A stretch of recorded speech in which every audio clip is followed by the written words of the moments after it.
Life has a way of teaching you that appearances can be deceiving. Take my sister-in-law Olivia, for instance.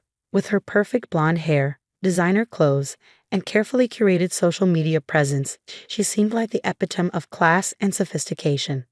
But I learned the hard way that the most polished exterior often hides the ugliest truths. I wasn't born into the world of country club memberships and charity galas that my husband's family inhabited. My parents were hardworking immigrants who ran a small restaurant in the heart of the city. They taught me the value of honest work and genuine relationships, lessons that seemed lost on my in-laws, especially Olivia. "Lisa, darling," Olivia would say, drawing out each syllable of my name like it was something distasteful. "You really should let me teach you proper American etiquette sometime." She'd been making these little digs since the day Michael, my husband, first introduced me to his family 3 years ago. I usually let her comments slide off my back. After all, I had Michael's love and support, a successful career as a pediatric nurse, and the quiet confidence that came from knowing who I really was. But something about tonight felt different. Maybe it was the way she kept whispering to her mother, Margaret, both of them shooting glances at me across the expansive dining room table. Or perhaps it was the mysterious smile playing on her lips, the kind that always preceded her worst behavior. The occasion was supposed to be a celebration. Michael had just been promoted to senior partner at his law firm. The entire family had gathered at his parents' Victorian mansion for what should have been a joyous dinner. The table was set with the finest china, crystal glasses catching the light from the antique chandelier above. Everyone was dressed formally, as Margaret insisted for every family gathering. "So, Michael," Olivia's husband Tom asked, swirling his wine glass, "how does it feel to be the youngest senior partner in the firm's history?" Michael squeezed my hand under the table, his face glowing with pride. "It feels incredible. Though I couldn't have done it without Lisa's support. She's been my rock through all the late nights and weekend work." I felt my cheeks warm at his praise, but Olivia's sharp laugh cut through the moment like a knife. "Oh please," she rolled her eyes. "All Lisa had to do was stay out of the way. It's not like she contributed anything to your success." "Olivia," Michael warned, his voice taking on an edge I rarely heard. But she wasn't finished. With deliberate slowness, she reached into her designer handbag and pulled out something that made my stomach drop. A plastic toddler fork decorated with cartoon characters. "I got you a little present, Lisa," she said, her voice dripping with false sweetness. "Since you seem to have such trouble with proper utensils." She slid the fork across the table toward me, her perfect manicure catching the light. "I noticed at last week's dinner how you held your fork. So ethnic." The table fell silent. Margaret covered her mouth to hide what I suspected was a smile, while her husband buried his face in his wine glass. Tom looked uncomfortable but said nothing as usual. "What's that supposed to mean?" Michael demanded, his face flushing with anger. "Oh, you know what I mean," Olivia continued, gaining momentum from the attention. "The way she scoots her food, how she sometimes uses her bread to help push things onto her fork. It's just so primitive. I thought this might help her learn proper table manners. They even have little grips to help developing motor skills." My hands trembled slightly under the table, but years of dealing with difficult patients and their families had taught me to maintain my composure. I reached for the plastic fork, picking it up with deliberate grace. "Thank you, Olivia," I said, my voice steady and clear. "It's thoughtful of you to be so concerned about my dining habits. Almost as thoughtful as those late-night messages you've been sending to Richard." The change in her expression was instantaneous. The smug smile vanished, replaced by a look of pure panic. Richard was Michael's boss, the managing partner of the law firm, and I had accidentally discovered something I wasn't supposed to know. I don't know what you're talking about," she stammered, her perfectly painted lips trembling slightly. "Don't you?" I turned the fork over in my hands, examining it with exaggerated interest. "It's funny how things work out sometimes. Last week, when I was bringing Michael dinner at the office, I happened to see some very interesting messages pop up on Richard's computer screen. He'd left it open while stepping out for coffee." Michael looked between us, confusion evident on his face. "Lisa, what's going on?" "Nothing," Olivia practically shouted, her voice an octave higher than usual. "She's making things up. She's just trying to deflect from her own embarrassing behavior." But I could see the fear in her eyes. She knew exactly what I had seen. The long string of flirtatious messages, the late-night meeting requests, the inappropriate photos, all sent from a woman who constantly preached about class and proper behavior. Would you like me to be more specific? I asked quietly, still turning the plastic fork in my hands. Perhaps about the messages you sent last Tuesday, or the photos from Friday night? The crystal glass in Olivia's hand shook so violently that red wine sloshed over the rim, staining the pristine white tablecloth. Tom's head snapped toward his wife, his expression darkening. "What photos?" he asked, his voice dangerously low. Margaret attempted to salvage the situation, her society manners kicking in. "Perhaps we should serve dessert," she suggested brightly, half rising from her chair. "No, Mother," Michael said firmly, his eyes fixed on his sister. "I think we need to hear exactly what Lisa is talking about." The plastic fork suddenly felt very heavy in my hand. I had never intended to expose Olivia's secret this way, but years of her subtle cruelty and tonight's deliberate humiliation had pushed me to my breaking point. Sometimes the only way to deal with a bully is to stand your ground. "Well," I said, carefully placing the toddler fork back on the table, "since we're all so concerned about proper behavior tonight, maybe we should discuss what constitutes appropriate communication between a married woman and her brother's boss." The grandfather clock in the corner ticked loudly in the silence that followed, counting down the seconds until everything would change. Olivia's perfect facade was about to crumble, and we all knew it. The silence in the dining room was shattered by the sound of Olivia's fork clattering against her plate. Her perfectly manicured hands were shaking as she reached for her wine glass, nearly knocking it over in the process. "I don't know what you think you saw," she said, her voice trembling, "but you're clearly misinterpreting things. Richard and I occasionally discuss charity events for the firm. That's all." I pulled out my phone, keeping my movements deliberately slow. "Charity events? Is that what you call the messages where you asked him to meet you at the Riverside Hotel last Friday? Or the ones where you complained about Tom being too boring and not ambitious enough?"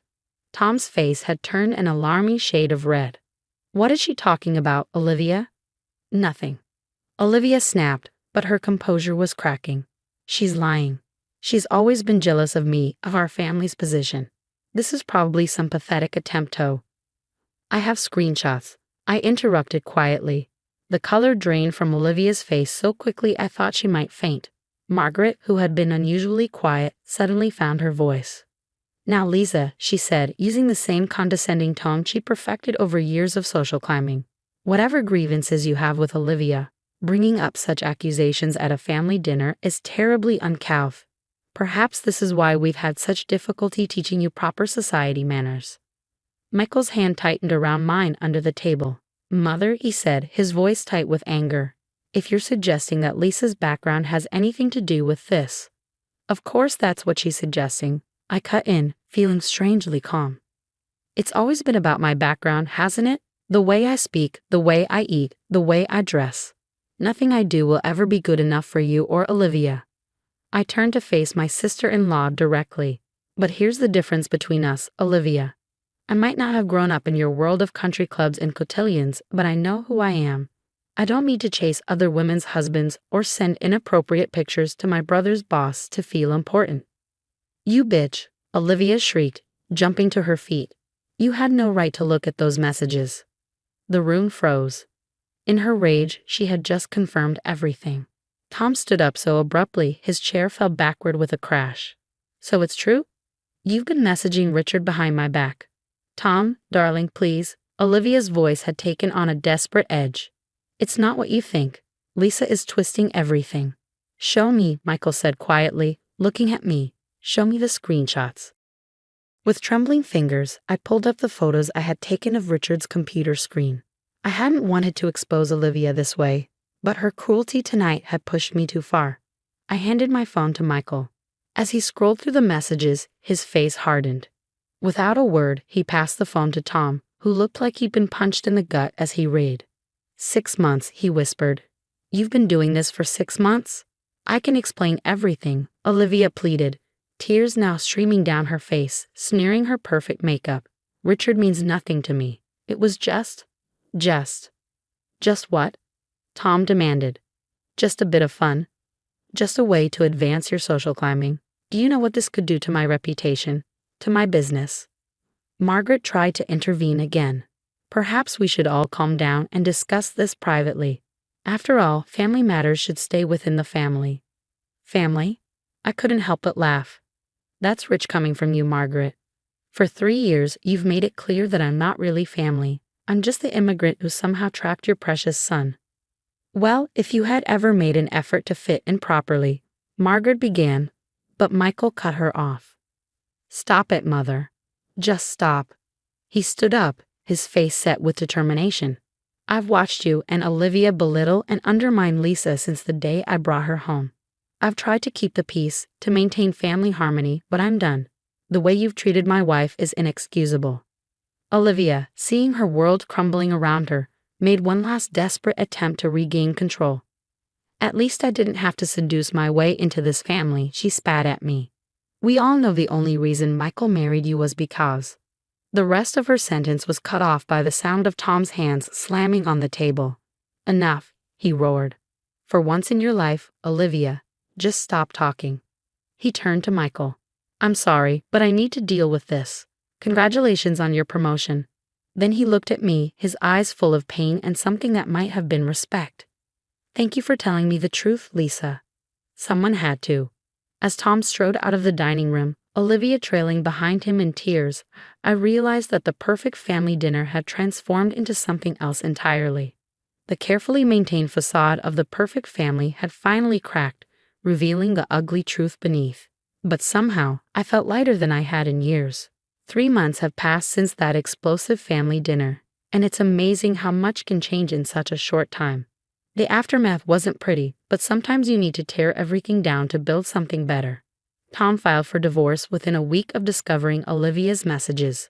The scandal couldn't be contained, especially after Richard's wife found out and created a scene at the country club. Margaret tried desperately to salvage her daughter's reputation, spreading stories about Richard being the aggressor and Olivia being an innocent victim, but the screenshots told a different story. You know what the ironic part is? Michael said to me one evening as we sat on our porch swing, sharing a bottle of wine. If Olivia hadn't been so focused on criticizing you all these years, she might have noticed that Richard's wife volunteers at the same hospital where you work. The same wife who now has copies of all those messages. I leaned my head against his shoulder, remembering how Sandra, Richard's wife, had approached me at work the week after everything exploded. Instead of the confrontation I'd expected, she hugged me and thanked me for bringing the truth to light. Sometimes the universe has its own way of serving justice, I replied, thinking about how Olivia's carefully constructed world had unraveled. She'd moved out of her and Tom's mansion and into a modest downtown apartment, one that probably cost more than most people's houses, but was still a significant step down from her previous lifestyle. The family dynamics shifted dramatically too. Margaret, perhaps finally realizing that her perfect daughter wasn't so perfect after all, made an unexpected visit to our house one Sunday afternoon. Lisa, she'd said, standing awkwardly in our kitchen, clutching her designer handbag like a shield. I owe you an apology. The words seemed to physically pain her, but she continued. The way I've treated you, the things I've said and allowed Olivia to say, they were wrong. I was wrong. I studied her face, searching for the usual signs of manipulation or insincerity, but found only genuine remorse. What changed? I asked.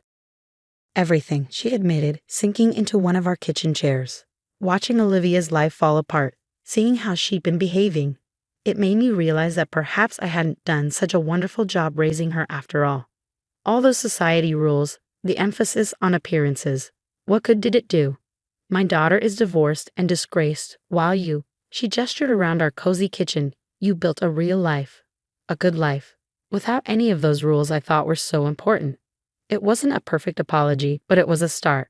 Since then, Margaret has been making genuine efforts to change. She even asked me to teach her how to make my mother's dumplings, though her first attempt looked more like abstract art than food. As for Michael's law firm, Richard quietly resigned after the scandal broke. Michael was worried his promotion might be affected by the drama, but instead, the managing partners were impressed by how he handled the situation. Integrity matters more than family connections, the senior partner told him during a private meeting. The biggest change, though, has been in me. That night at the dinner table, when I finally stood up to Olivia and her cruelty, something shifted inside me. the constant need to prove myself worthy of Michael's family, to fit into their world, it just evaporated. Last week, we hosted a family dinner of our own. My parents were there, filling our home with the smell of authentic cooking and the sound of hearty laughter. Margaret came too, attempting to use chopsticks with endearing clumsiness. Even Tom stopped by briefly, bringing his kids, who excitedly showed me the origami cranes my mother had taught them to make during their last visit. Olivia wasn't there, of course. Last I heard, she'd moved to another city for a fresh start. Sometimes I think about her and that plastic toddler fork she gave me. I keep it in a drawer as a reminder that standing up for yourself isn't just about defending your own dignity. Sometimes it's about exposing the truth that needs to come to light. "What are you thinking about?" Michael asked, bringing me back to the present moment on our porch swing.